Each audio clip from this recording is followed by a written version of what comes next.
Thank you for stopping by. We're going to give it another 10 or 15 so seconds just to let the rest of the folks trickle in. But we're super excited for this conversation and looking forward to the chat that we'll be having here momentarily. Now, for those of us on the panel that have not done a Nucleus webinar before, this is your opportunity to come up with the best cybersecurity joke you can think of if you're interested. Sometimes people have one on lock. You'd be surprised.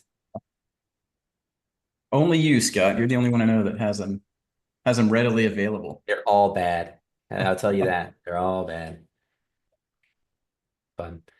Cool. I think I have successfully delayed long enough. Look at that. So, welcome everybody to another monthly Nucleus webinar. We have a special topic this month, which we're very excited to talk about. We always love to hear where everybody's coming from. Y'all already know the drill. We're starting to see geos where people are located. If you want to let us know where you're calling in from or listening in from today, that would be really exciting. We always love to see where folks are calling in from so we can see how widespread these different cybersecurity webinars are going. As a reminder, these are not a vendor pitch, right? So here at Nucleus, we believe that you can already get access to all the information you need about Nucleus here on the great wild internet. And so we like to bring folks together that are really focused on education, learning, and then what we consider real actionable insights for you to bring back to your organizations. And so because of that, we're really excited this month because we're actually doing a panel interview. This might be this might be a little bit more unique. So we're going to do a quick look back on risk-based vulnerability management through 2024, do some predictions, have a little bit of fun on what we think is going to happen over the next 12 months. And we have a great group of folks here. I'm going to start by introducing myself. My name is Scott Kuffer. I'm one of the co-founders of Nucleus Security. And I am just here to be a moderator today. So I'm here to learn just like the rest of you all. And I'm really excited because we have some great industry experts with us today. I'm going to start by having everybody introduce themselves on our panel. Cecil, why don't we start with you? Scott, I don't know about expert. I'm also here to learn. Thank you for opening. Thank you for inviting me, and glad to be here. Cecil, CISO at a healthcare company called R1 RCM, and also the founder of CISO XC out of Dallas. Awesome. And thank you so much for being here, Cecil. We're excited to have you. And Greg, how about you? Hi, my name's Gregg Martin. I help run the vulnerability management team over at BNY. I'm so excited to have this discussion today.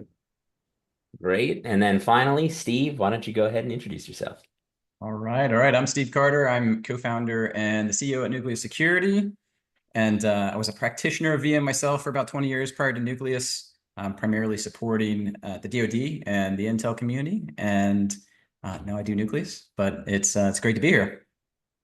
Awesome. Love that you do Nucleus. That's cool. Cool stuff. We're all very happy about it. Very cool stuff. Yeah. So I'm going to take the share off so that we can actually see each other talk because that's what we're all here to do today. So I'm going to start. I always like to start these panel interviews by talking about what happened over the last 12 months, right? So I want to start by looking backwards. So I'm going to start with you, Steve. We're going to have you kick it off as the guy who does Nucleus. Yeah. How would you define, as a CEO of an RBVM company, how do you define the current state of risk-based vulnerability management? And what do you think has changed the most over the last 12 to 18 months? Let's see, how much time do we have? The current state, I guess I'll start by saying, I think the current state is kind of confusing, actually, especially for those that are just learning about the space and RBVM and trying to figure out new practitioners, for example, trying to figure out what it actually is, because I don't think there's really agreed upon definition right now of what RBVM actually means anymore, right? Because almost every vendor says that they do risk-based vulnerability management now. If you've been to RSA or Black Hat recently, you'll notice that trend. So while I feel strongly that Nucleus is an RBVM platform, by my definition, I'm not sure that that's the same definition everyone else uses. So I think that there's a lot of confusion out there, just mainly due to vendors and marketing and all that fun stuff. But also, in terms of RBVM, I see it as in the future, I guess over you asked the next 12 to 18 months, I see it as becoming more and more of a necessary component of your security program, your overall security program and security architecture. In the same way that you've got SIM, every organization, every mid to large size organization has a SIM, and they aggregate, they analyze, they automate response to alerts. I think RBVM is becoming kind of table stakes for larger enterprises, especially to do the same with vulnerability and exposure data. So I think that's that's kind of the change that I've observed, and what I think will probably continue into 2025.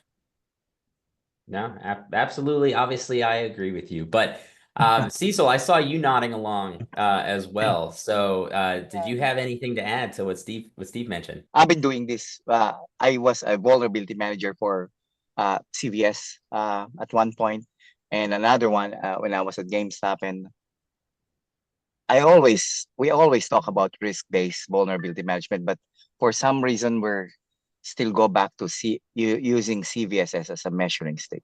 I hated using it, but because of the volume of the vulnerabilities, because the volume of assets we have, it is so hard to make decisions based on risk, because there's so many factors. When you look at one asset, is it internet facing? Is it processing or storing content?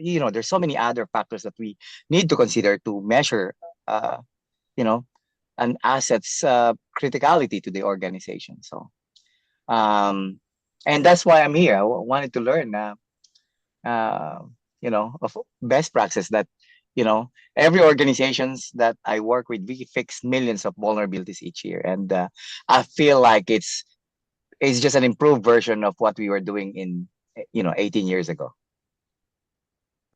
Yeah, I would say so. Steve, you have a question. I was just going to say, it sounds like you're not too optimistic that that things are going to change much in 2025. That's what I heard. Well, well, I think we will, but I'm that's why I wanted to to join this panel, so I could learn more and ask you questions. Absolutely. Yeah, for sure. So you said you were fixing millions of vulnerabilities. What impact do you think that had on the organizations that you were fixing those vulnerabilities for? It has a lot of impact. In fact, almost every Monday when you go, and the first thing that if something's broken, the first thing did you patch something? Did you apply something over the weekend? It's either the network or a patch or a fix we pushed out that last change window. It's very it's very impactful, especially if you are talking about some mission critical systems that are needed by the business. If it's not too critical, if there's no 0 day, it's always an option to, can we delay this? Can we have an exception? And security practitioners, we hate to hear that, because even if you apply compensating control, the actual fix is the best fix, not the compensating control. Interesting. I have some more questions for you, Cecil, but before we do that, I do want to give Gregg the opportunity to give his predictions as well. Like what have you seen over the last 12 months, Gregg, that has changed, if anything, in RBVM?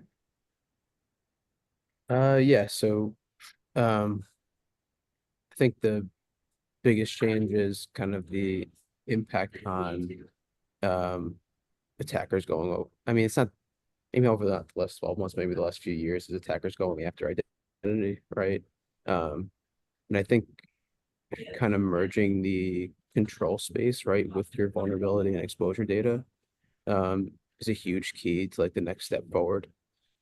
I think being able to Cecil's point, right, about everyone trying to pursue some type of risk acceptance, right, instead of actually fixing the vulnerability. I think being able to apply those controls and deprioritize the vulnerabilities that are actually at a lower risk, right, and having users focus and complete remediation for the highest risk items, right, is really a key. So that's kind of my opinion. Okay. So what's a theme that I'm hearing right now is you kind of talk about prioritization, right? And when Steve and I talk about RBVM, we think about prioritization as one aspect of the larger vulnerability process, but prioritization itself is really key, right? And so I'm just wondering from your guys' perspective, as both, we've got kind of three distinct kind of individuals represented here, right? We've got a vendor, we've got, like a cybersecurity leader, we have a little bit more kind of in the weeds practitioner. So like what factors really drive the prioritization at these different levels that you guys are seeing? So Greg, we might as well start with you since you just sort of inspired me to ask the question. But like where do you see the prioritization? Where does it come from? What are the biggest factors that and how would you compare that to kind of the old school way CBSS Cecil was talking about and sort of the preferred methodologies of today? Sure. Yeah. If you're using CVSS as the only way to rate your vulnerabilities, I personally think you're like very behind, right? I think you need some type of model that brings into account that CVSS level information, right? Threat intelligence from a wide variety of sources, right? Correlate that to your data, whether it's at a QID level, CV level, whatever level of vulnerabilities you're looking at, right? And then also adding that layer of um, your environmental factors, right? So are there critical applications running on that asset that has that vulnerability, right? So the combination of all that. And then kind of what I was thinking before is that third layer is really pulling your controls from CrowdStrike, right? And seeing how do those controls relate to each of your vulnerability instances. Pulling your firewall rules from Palo Alto, right? What controls are in place that will make this vulnerability harder to access than what CVSS is spitting out at you, right? So that's kind of how I'm looking at it. Yeah. Yeah, so it sounds like a lot of different things. Yeah. Sure. Yeah. And I can is it internet facing? Is it storing sensitive data? It's where is it located on our network? And there's so many factors. Uh, you know, I wish that there's a technology out there that could capture all those metadata to so we could measure asset value. So when you're measuring, a vulnerability, you could actually consider, hey, this asset is critical because of these factors.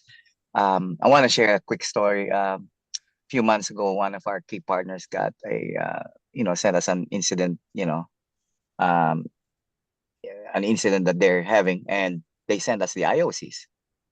And when we started looking at the IOCs, it was like, oh, this is a vulnerability from 4 months ago. And I was so happy because 4 months ago when it came out, we fixed it immediately. And I was like, I told my CTO, hey, by the way, look at this thing.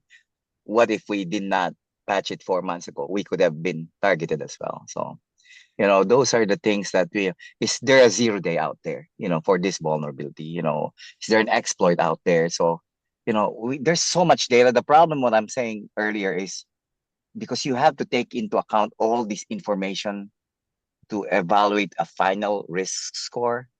And if you have thousands or even millions of assets, it is very hard to scale when you're trying to get all this information. And then, and if it affects 30,000 devices, it's not easy to fix that. Scaling is going to be a problem, especially for organizations with a small vulnerability management team, if they have a vulnerability management team. You mean every vulnerability management team? Yeah. Yeah, some of them, they don't even, they're the admins, hey, you're the vulnerability management team. Yeah, I can tell you, Scott, like the way the way you asked that question, I mean, I kind of think of it like, hey, what at least in the last year or so has really impacted an organization's ability to, I guess, implement new prioritization methodologies, right? So it's one thing to figure out like, hey, here's a new way that we could prioritize vulnerabilities, or here's a new scoring methodology or risk scoring methodology that we Sure. can apply, right? And we can pull metadata from here. We can pull context from threat intel, from controls, whatever. But I think that at least in larger organizations, and this will probably come off as self-serving, but what comes to my mind is really whether or not they've been able to implement a unified approach to vulnerability and exposure management. And I say that because, you know, having that single source of truth for vulnerabilities and exposures is really what enables you to implement a prioritization methodology that's tailored for your organization, right? Because if you don't, I mean, if your data is still scattered across lots and lots of different tools that are detecting, you're kind of still stuck prioritizing based on what vendors say is important, right? Even if you have a well thought out approach and you're kind of still stuck with, well, Qualys said it was this, and these other 12 vendors scored, you know, these other 12 ways. It's like, okay, we're just going to do our best with what we got. But to me, yeah, it is that, you know, being able to have that unified approach is really the enabler that allows you to make changes to prioritization. You know, yeah, it's a great point. I saw agreements coming from the rest of the crew. I think Cecil might have even said that, which is great to hear. But I'm going to take a quick pause and also just invite anybody listening at home. If you have any predictions of what's going to happen in 2025 or some of the biggest changes you've seen in 2024, maybe some things that surprised you, we'd love to hear them. We can talk about them, all that sort of fun stuff here on the panel as well. So feel free to drop some comments in the chat, and we'll take a look as we go. So one thing that was brought up as part of this, though, I've heard a recurring theme here was around metadata, right? So we talked a bit about kind of unifying data and unifying information, Steve. But one of the things that Cecil kept coming back to was things like data sensitivity and business criticality. And then Gregg, you mentioned things like compensating control information or being able to, you know, pull in firewall and network information. How important, how much has the two different industries merged, right? Asset management and asset inventory has been one kind of market, right? And generally that's the IT team. And then you have the security teams that are doing vulnerability management and scanning. How much have you seen a big change in the last 2 years, let's say, around asset management and vulnerability management? Are you seeing security teams now being responsible for asset management? How are those dynamics working in most organizations that you're seeing?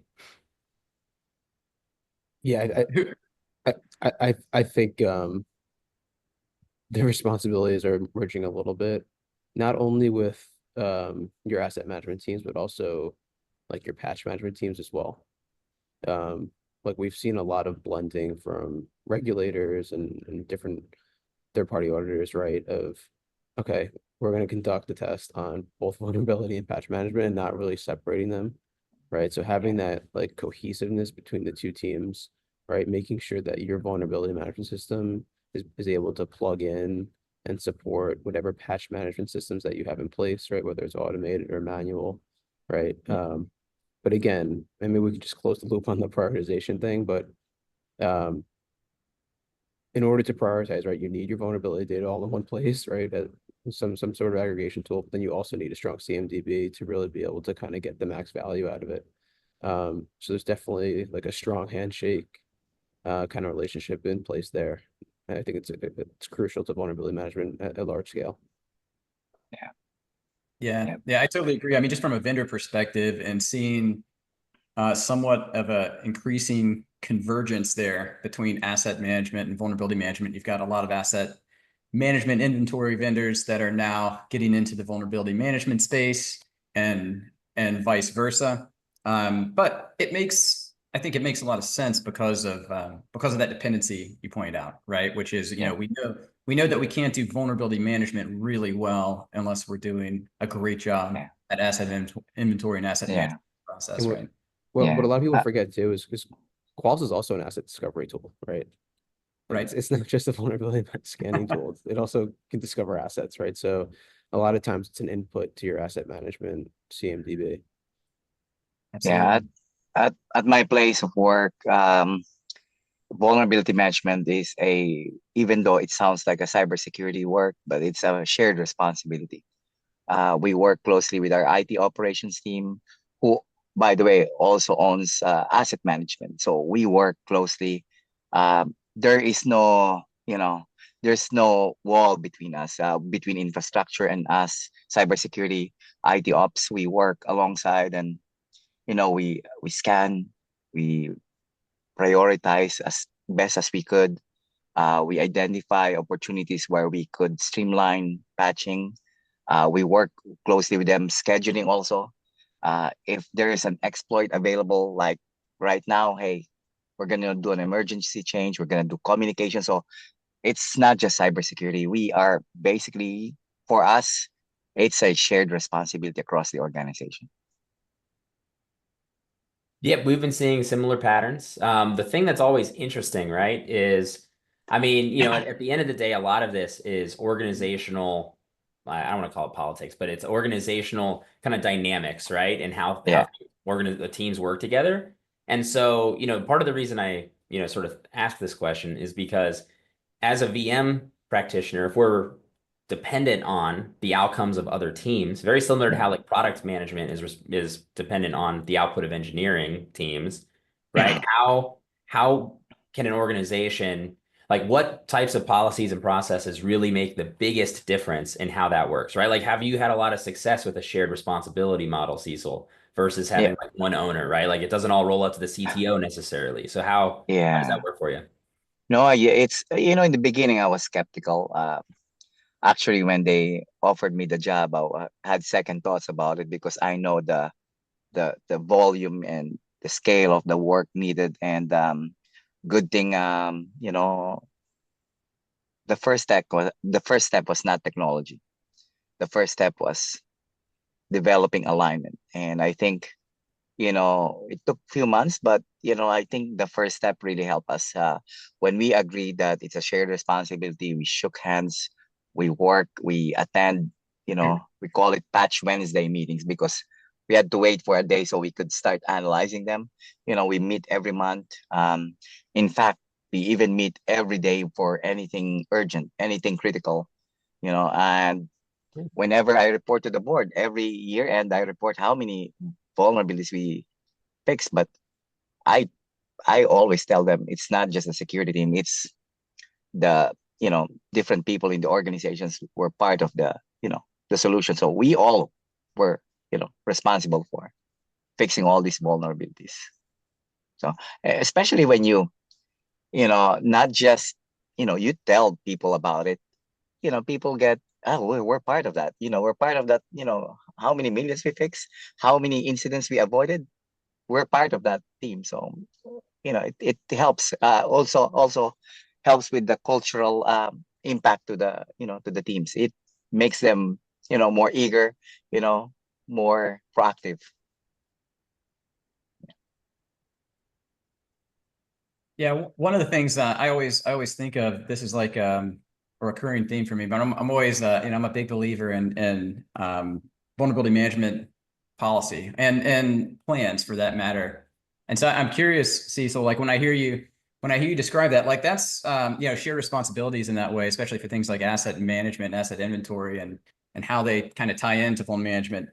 Was that were those types of agreements, you mentioned something like you shook hands and agreed, right? Like, Yeah. how did you capture and really like get aligned, like get alignment across teams and organization like this? Because this is where I always go to, like, it's how, the importance of really defining who is responsible for what as it pertains to a VM program, and particularly because it can be so cross-cutting, right? Across IT, Yeah. across security, across product, et cetera, et cetera. So what have you seen out there, and what have you done, if anything, in terms of like, codifying that, capturing that, literally writing it down? In my mind, if it's not It, written down, it's not real, right? Until you it, write it down, right? it, it, Steve, it's written down, but I can tell you I'm 99% positive that they didn't have to read it again.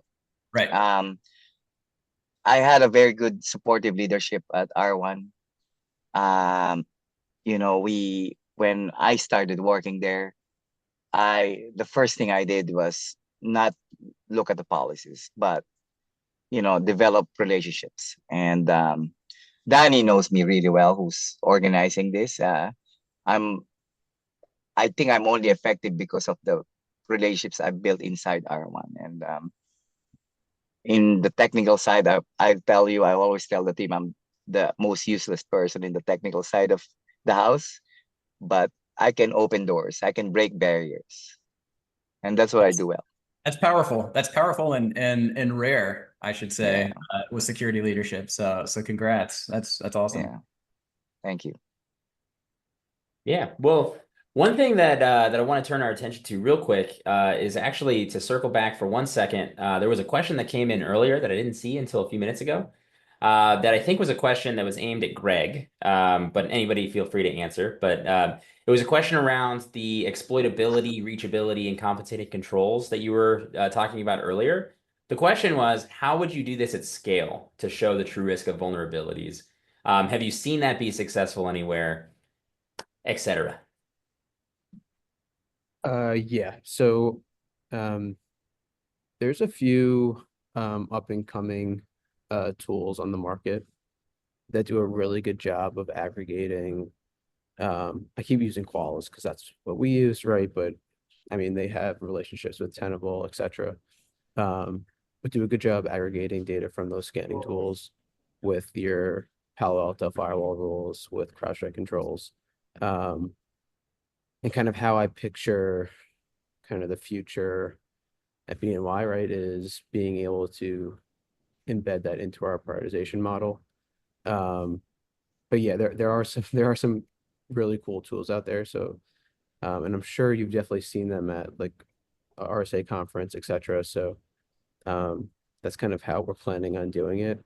It's less about the exploitability. It's more really just the correlation of these different controls in place and being able to map that at the vulnerability level, which has kind of been what people have been wanting to do for like the past decade. It's not that easy, but that's kind of the plan. Sounds like a tech focused Yes, answer. definitely.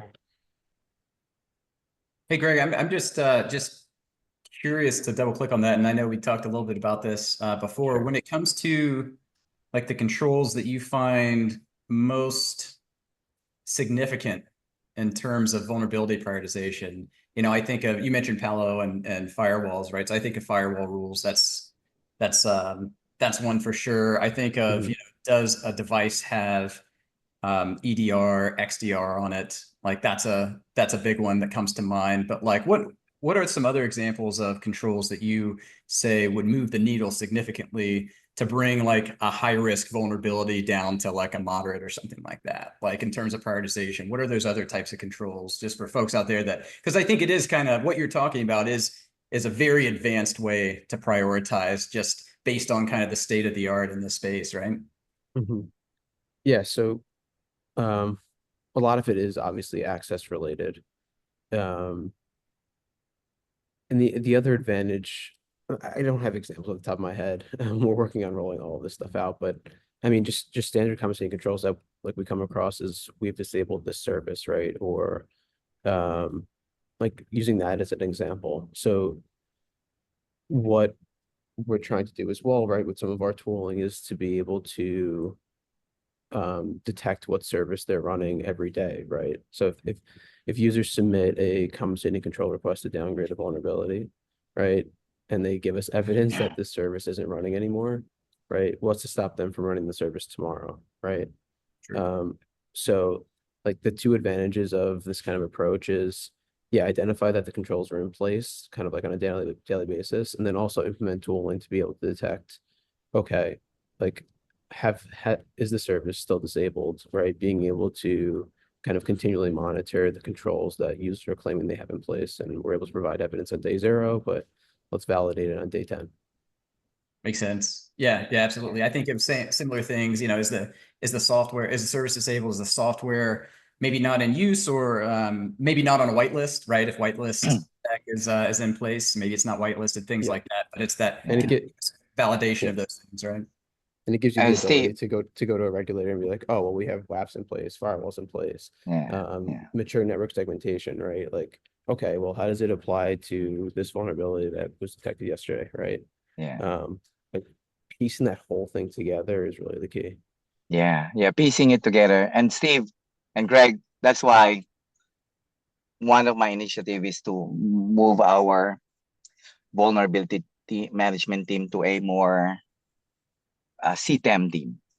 Being able to validate. Once you have all the data that Greg was mentioning, can we validate if it's really exploitable, or is it really a risk? And then if it is, we fix it, and then we validate again if it has been addressed. So that's why would be good if we have a centralized or a singular tool that could do that, discovery, scanning, risk prioritization, validation, and then post fix validation to make sure that it's been addressed. You mentioned CTEM, which it's tempting for me to comment on that. I know. I know, me I too. know. But that's a rabbit hole we would suck up probably an entire hour just on that topic. Yeah. No, I believe if we could, when I first heard this term from Gardner a few years ago, I was like skeptical, but I know now, after looking at what it can do, it gives, I think it completes the circle, this cycle. I I'm excited about what CTEM could do for many organizations that has problems with scaling. Right. Absolutely. Yeah, it makes a lot of sense. It's no, it's an interesting approach for sure. Maybe we need a part 2. Yeah, I think so. Yeah, Steve and I actually had a conversation recently with somebody who all they do is implement CTEM. That's a really interesting conversation. We'll probably post links to it at another point. But it's fascinating to see where it started and like kind of how it's actually being implemented in organizations. I would say, from what we're seeing, I would say it's actually different than how like the theoretical implementation would go, but it still like holds up in a weird way, right? So it's a fascinating topic, but it's still evolving, I guess. Still evolving. That's probably all we should say about that now, or the rabbit hole has begun. So you mentioned like this is like a great conversation. One of the things that is kind of a theme here is how do we rate vulnerabilities, right? There's the prioritization aspect, but there's also the compensated control and the triage and the adjustments of data aspect. A question that we got from the audience, which is a great question, which I'm going to leverage here for my own benefit, is you've got the individual stack ranked way of prioritizing vulnerabilities. And then there's another methodology that we see quite regularly, which is where you're prioritizing groups of items, not just individual vulnerabilities, right? The most common way, it would be, hey, let's just fix Patch Tuesday. And so all of our vulnerabilities are just going to roll up into this one Patch Tuesday item, right? So the idea being that we can get the maximum amount of risk reduction with one, kind of modeling out one action. And so the question that was posed to us, which is, if we don't have time to look at, the hundreds, thousands, the backlog of vulnerabilities, how do we compare prioritizing individual vulnerabilities and their compensated controls compared to groups of items, right? Like maybe like a remediation group. Is this something you guys have seen? Is this something you're familiar with? How do you think about it? Who wants to take that one first? That big question. Yeah, so things like Patch Tuesday, right? Like, obviously, those vulnerabilities can be prioritized across like a broad scale, but our patch management team just kind of handles them in a bundle, right? And shows that that's like that's almost like that's a monthly cycle, right? Sometimes, right, those findings we need remediated within 7 days, not 30 days, right? So there's kind of like 2 cycles, like one, let's bundle the ones that we feel are most critical, right? And then the rest can then be remediated via BAU process. But I do think that's another interesting challenge is being able to identify the right remediation owner for a lot of your findings. And again, it kind of goes back to the whole asset management discussion. Like having a mature product catalog, right? Being able to correlate that with your vulnerability data and then kind of assigning that out. But yeah, I wouldn't say we necessarily group vulnerabilities based on remediation actions quite yet. But it's definitely an important thing. Yeah, I mean, one of the things I think of as you asked that question, Scott, it's not directly. I'm not going to answer the question directly, but it's Steve, I'm used to that at this point. just kind of dance around it. But no, I mean, I think of just the fact that vulnerability management is such a grind and a thankless job, as Cecil likes to point out. But it's kind of, it can be difficult to sometimes, like, especially in an environment that's maybe under-resourced or kind of underwater in terms of like the mounting, the increasing number of vulnerabilities, and you get so caught up in the work, sometimes it's hard to poke your head above water and kind of look at what's going on and do root cause analysis, right? Which I think is something that it's an area I'm hearing more people talk about. It's an area I actually think that AI can help with, which, yes, I guess I'm the first to say AI on this call. My apologies. But that is one of the areas in vulnerability management I think it can help with, is that root cause analysis. And the idea is that there are patterns in your vulnerability data, and there are higher level decisions and changes that could be made that could significantly improve your program, beyond just, patching and even grouping vulnerabilities, right? There might be a large percentage of vulns, for example, that are tied to a specific operating system, right? It's a decision to use that operating system, or a programming language that's just notoriously vulnerable. And I won't name any names. Oh, yeah. Or it could be even people, right? The pattern could be that this person, this software team, they lack secure software training, and like their root cause for a larger and oversized percentage of vulnerabilities. So that's kind of what I think of in terms of like, yeah, how can you like kind of wrap your arms around this thing and start making progress in an environment where there's just a massive volume of vulnerabilities. Yeah, I was cautious and worried when you said you were going to call out a programming language, and then you moved on to calling out individual people. So I feel comfortable saying we can call Java out by name finally. So good. Hey, Yeah, what's can going I on? can I can I ask Absolutely. something? Sure. Most organizations have more than one vulnerability management tool. We've got one for cloud, you got another one for application security, you got one for API security. Like most organizations, we're running like multiple vulnerability management tools. And you guys, only reason I join here to listen and actually learn. And what can CISO do if we are struggling with millions of vulnerabilities across not just off the shelf tools, but also tools that are, applications, like SaaS vulnerabilities, Yeah. Absolutely. I think to tie this in, so that's the anecdote. I think we've all experienced, the backlog that feels like it's ever growing, and an incredibly huge volume of vulnerabilities. But that's not just how we feel. There's data to back that up. If you look at the latest Ponymon report, the average backlog is in the millions for basically most organizations. And so this is really, I think, a question of scale, right, Cecil? It's the how do we actually start to get our arms around some of the scale, and it's not just a single threaded scale, right? It's scale that you might have millions of vulnerabilities in all of these different places. And so how do you get your arms around multi-threaded scale, I think is really, that's where I'd like to take this conversation. But yeah, Steve, go for it. I mean, automation, man. Like everything around automation, and even going back to, step one in an environment like you're describing, Cecil, is a single source of truth, right? Because again, you might have the best approach to prioritizing vulnerabilities, but if you're using, half a dozen or a dozen different tools, or we have some customers that are using 25 different tools to detect vulnerabilities and security weaknesses and configuration weaknesses and stuff like that.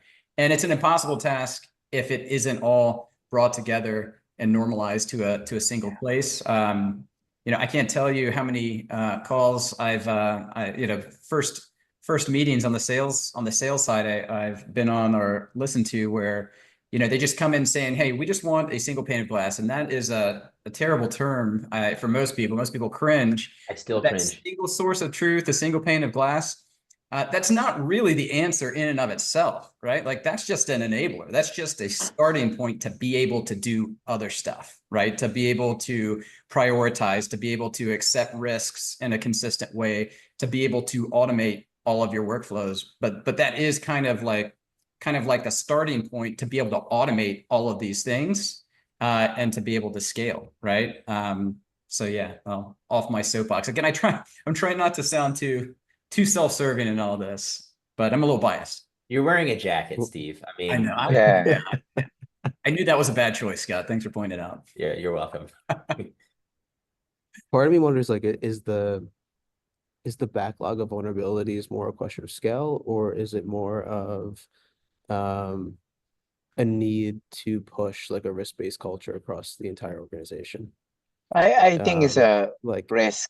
Yeah, risk one thing based. like my mind's been going to is like, can we gamify this, right? Like, what consequences can you put in place, right? Like, you can integrate with change management, right? But at some point, like business needs are going to override that anyway, right? So how do you really like get these application developers, right, to kind of keep in mind the vulnerabilities that they're introducing to the environment? It's an interesting question. So when you talk about, like what I hear is distribution of responsibility, right? Or, I think the shorthand is democratizing vulnerability management. That's what we used to say back in the old days, right? And so, I mean, have you tried that? Or is this just But something you really feel like has I mean, potential? you just kind of have to, right? If you detect vulnerable code, like I can't go into there and fix that vulnerability, right? Like it it naturally is like central vulnerability management and like that program team. Yeah, it doesn't really need to be democratized, but the remediation efforts clearly have to be. Um, so, but yeah, that is kind of where I'm going is how do you kind of, I don't know, advertise what you're doing and the impact of what they're not, like what remediation teams aren't doing or it can have on an organization. So I think it comes down to training and upskilling and maybe gamifying and rewarding people, right, for doing a good job of managing their code base or their infrastructure, whatever it is.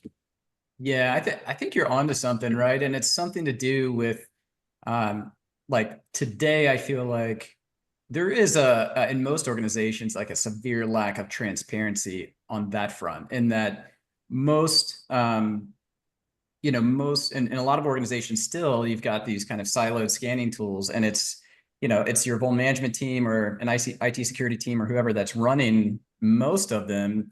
And it's not like everyone just has an account and can log in and like see which vulns that they're responsible for or that they created. It's not that cut and dry, right? It requires a process to kind of triage things and then create tickets and things like that. And so I think there's something, and again, going back to having that single source of truth and everything else, right? There's something to be said for just putting that information directly in front of the people that are responsible for it, right? Whether it's a cloud team or a product team or a development team, whatever it might be. There's something to be said for just making that information like putting it on tap, putting it in front of them. And I think once you do that, yeah, like gamification of it sounds like an awesome idea. Never Yeah. seen that done. But I think step one is like, does everyone actually understand which vulnerabilities they're responsible for fixing and how much risk those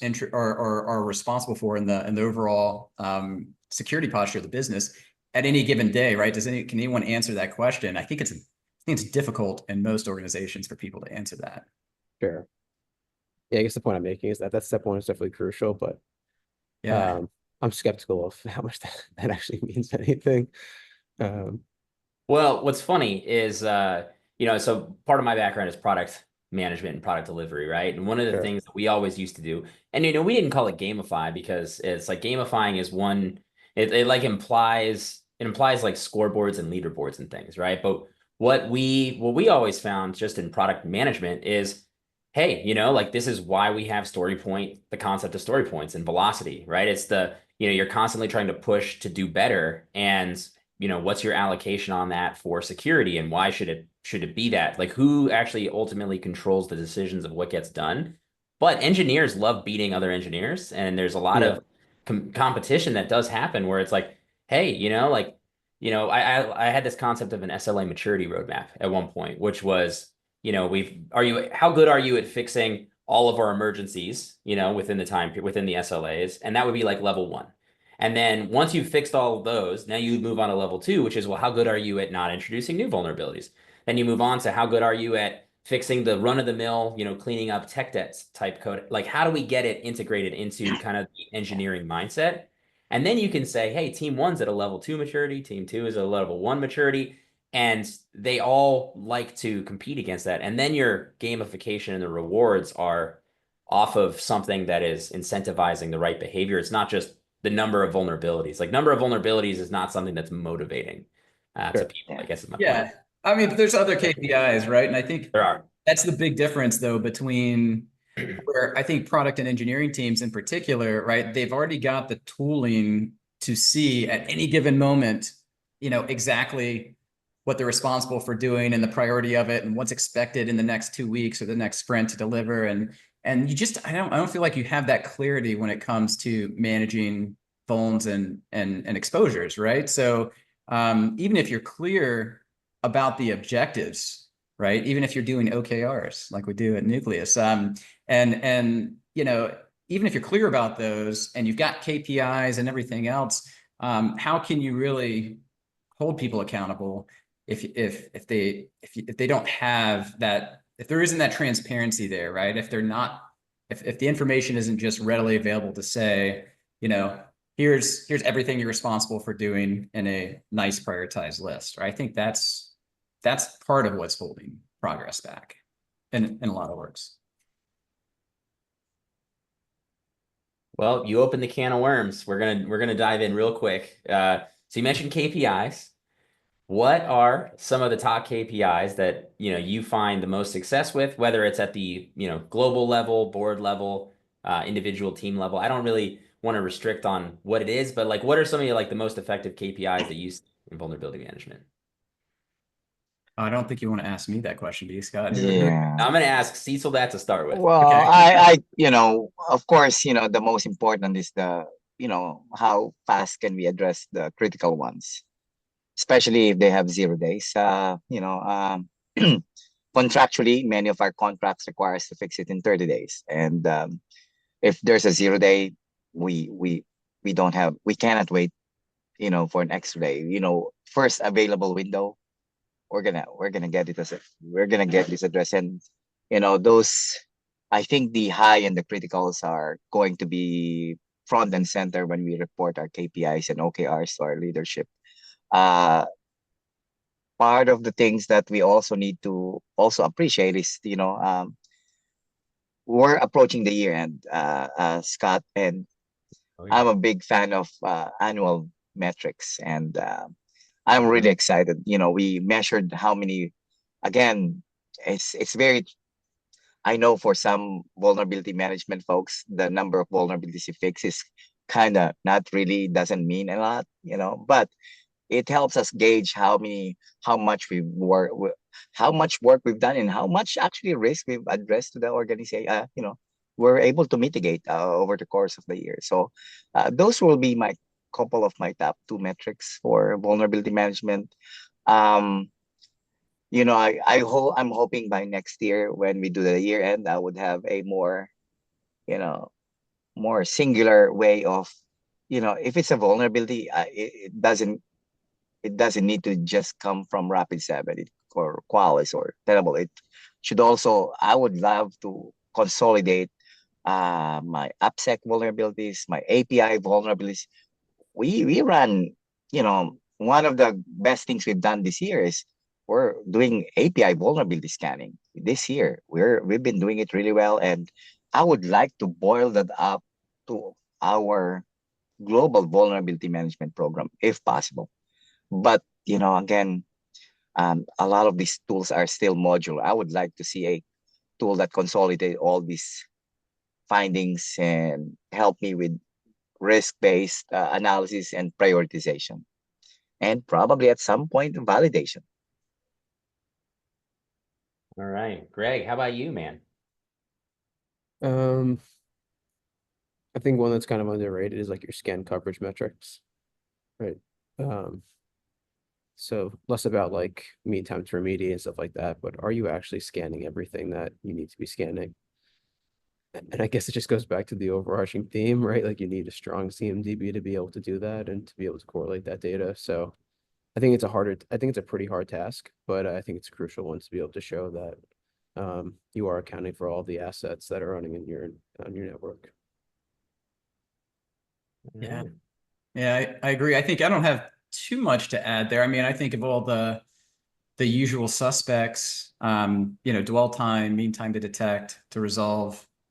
Scan coverage is a great one, scan frequency. But I think the difference is, and where I think those metrics are a lot more powerful, is when you're able to report on them and slice and dice them by in different ways, right? So, for example, by asset category, right? If you can look at all those metrics by, cloud, by, versus application assets or whatever different types of assets, by teams, right? If you're able to compare teams and all those metrics across all of your product teams, for instance, maybe even by technologies, right? And so that gets into some of the root cause analysis stuff and figuring out, okay, where are those changes I could make? Where are those patterns where the metrics are skewed heavily in one way that they shouldn't be?